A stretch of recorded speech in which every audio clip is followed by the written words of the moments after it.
I was at the Parliament the other night and I saw the Education Minister walk past me and I thought, what do you know about what really is happening in the classrooms? And I suspect not much at all. Now, look, Mark, I know Pat Cummins, and he's a thoroughly decent young man, and I've got no idea where all this wokeism is coming from. But the Australian captain has now taken issue with Alinta Energy sponsorship of his cricket team because they don't align, he says, with his values on climate change. To our viewers, Alinta, as I said earlier this week, is an Australian energy and gas distributor. They keep the lights on across the country, including, I might add, the lights for day-night cricket. But Mark, as you've pointed out, Patrick wears clothes which are 100% polyester, made from oil. There's a nylon webbing strap around his boot, made from oil. There are steel spikes on his boots, made from coal. There's a synthetic rubber grip at the front of the boot made from oil. Don't you think it's both sad and dangerous that these young sports people are entering an environment with a profound lack of knowledge about what they are saying?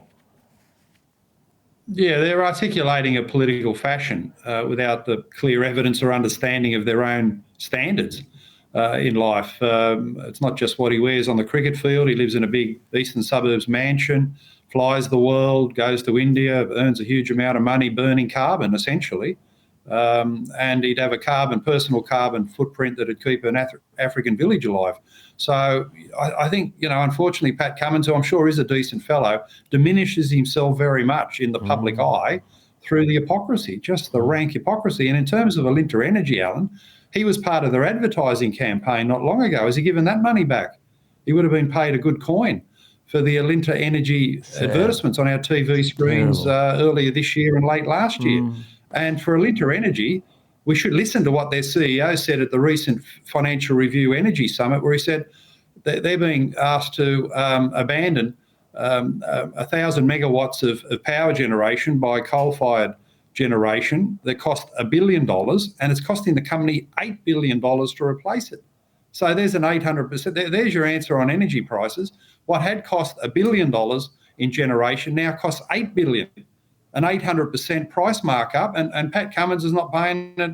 Matt Keane, Chris Bowen are not necessarily paying it, or the head of these energy companies. The consumers are paying it. That's why the prices have gone through the roof. Absolutely. And I mean, that editorial in today's Australian says that Pat Cummins has, quote, effectively caught and bowled himself with his public objection to Cricket Australia's association with fossil fuel company Alinta. And you've made the point, he flies first class in aeroplanes, drives a fuel-heavy Range Rover, but won't support a company that produces electricity from both renewables and fossil fuels.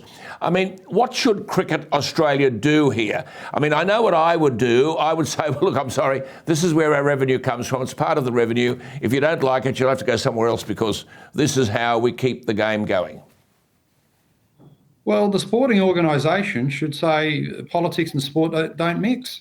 And there's not a single sporting body that's mixed in the politics and prospered from it. Look at the Manly Rugby League Club that had the gay pride jersey and lost half their players for that game, and then their season disintegrated, and now they've sacked their very good coach, Des Hasler. So there's a club that's disintegrated because they introduced too much woke politics. Look at what netball is trying to do to Gina Reinhardt, who's providing financial support to keep these codes alive.